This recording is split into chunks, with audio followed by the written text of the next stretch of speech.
Coming to you straight from the heart of Nashville. From the media room at Music City Center to downtown Broadway, it's CMA Fest 2026. Here's Roger the Wild Child and Baby Daisy. And we are back. And welcome. It's CMA Fest 2026, day number 3, Daisy. Hey, y'all.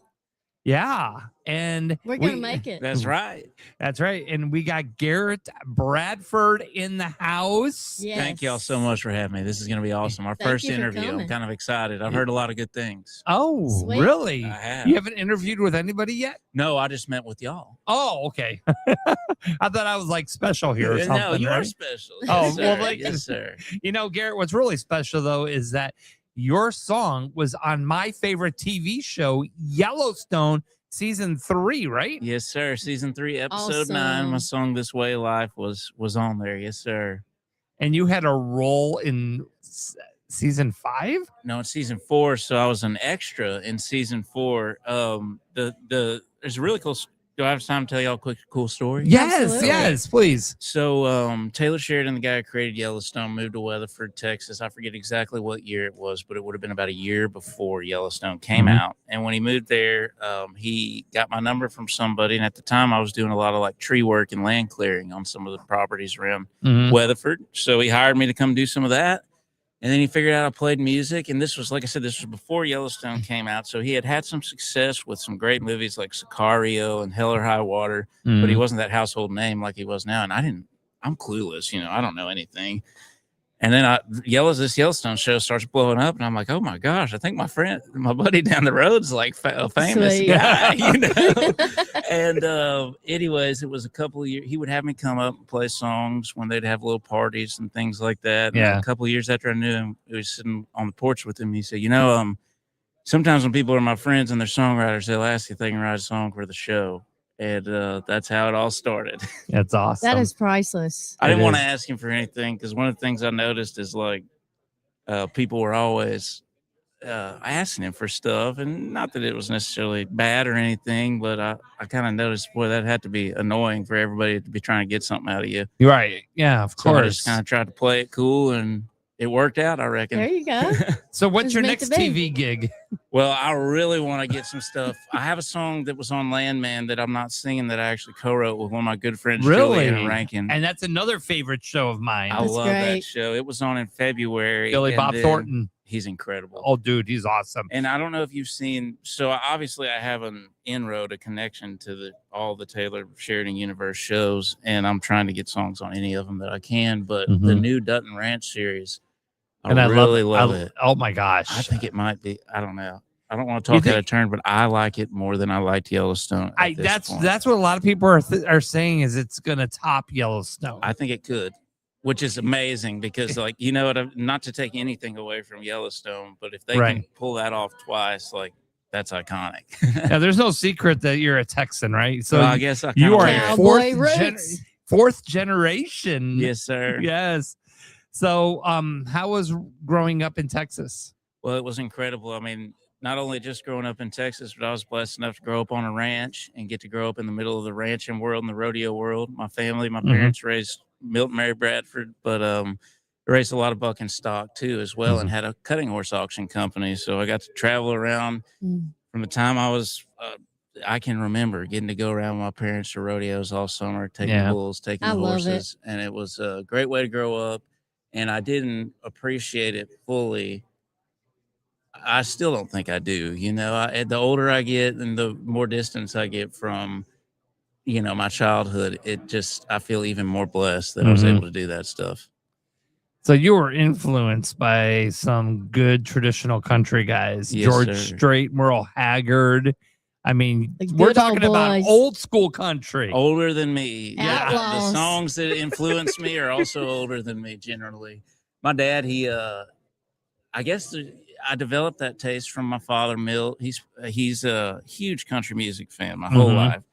And I remember one time, I think I was like 13 or 14, and we were asked something at school about who our favorite artist was. And I said, I forget who I said. I can't remember who it was, but it was one of those classic guys. And I thought that he was a current artist because that's all I heard. My dad would just play classic country all the time.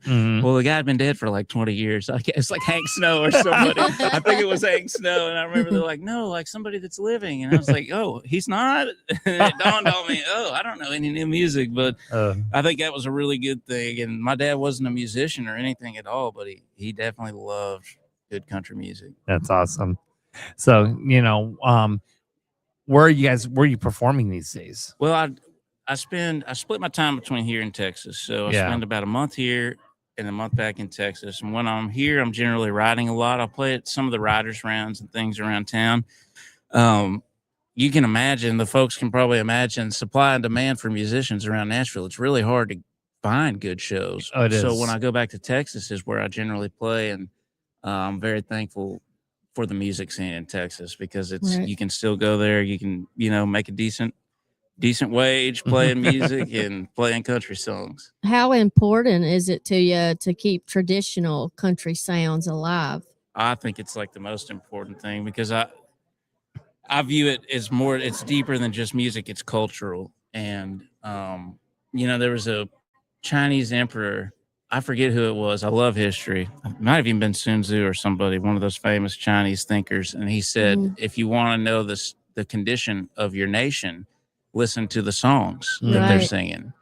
And that struck me. I remember when I heard that, I was probably like 12 years old. And that's always struck me. And I've thought about that. And, not to say that I don't think anything's off limits or anything like that, but I generally want my music to be pushing people towards a direction that solidifies the values that I grew up with and the lifestyle just being a country person. Yeah. And it is a genre and it is a sound, but it's also a way of life. Yeah. Thank you for keeping that alive. Exactly. Well, I'll do what I can. Now, it's funny. We were upstairs yesterday, I believe, or the day before. I can't remember. All these days are blending now. But anyways, Keith Urban and Russell Dickerson. They were talking on the close-up stage. And it's funny because, Russell said before he got into singing, he worked at Chick-fil-A. Really? Yes. So my question for you is, what did you do before you started singing? Well, I like doing that tree work. I had my own little business doing tree work and land clearing from the time I was about 22 until the time I met Taylor. And even after that, I continued to do it for about a year afterwards. And then I was like, I think I can actually start playing music. Yeah. But before that, my first real job that I did all through high school and after high school is my uncle ran the scrapyard in Mineral Wells, Texas, which is where Shane McAnally's from.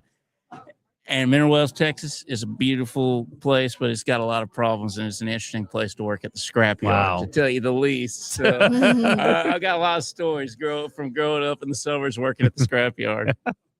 Are you playing? Sweet. Are you playing here for CMA or no, just I don't doing interviews? Anything. I'm just doing interviews here for CMA, and then I'm peeling back to Texas within the next couple of days and doing some playing down there. And folks can, I always post about, my schedule and stuff on my social media. So if folks want to come catch me. Where can they find you? Garrett Bradford Music on Instagram and Garrett Bradford TX on TikTok.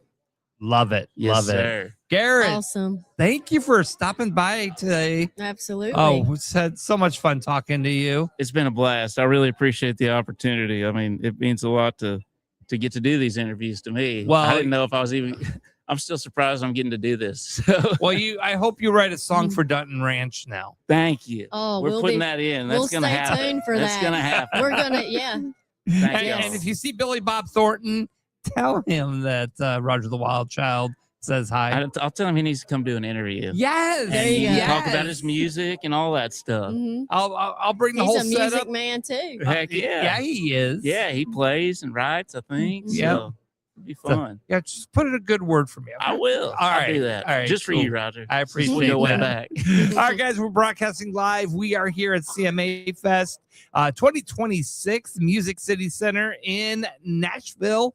And we'll be back with more interviews. Stick around. Come see us, y'all.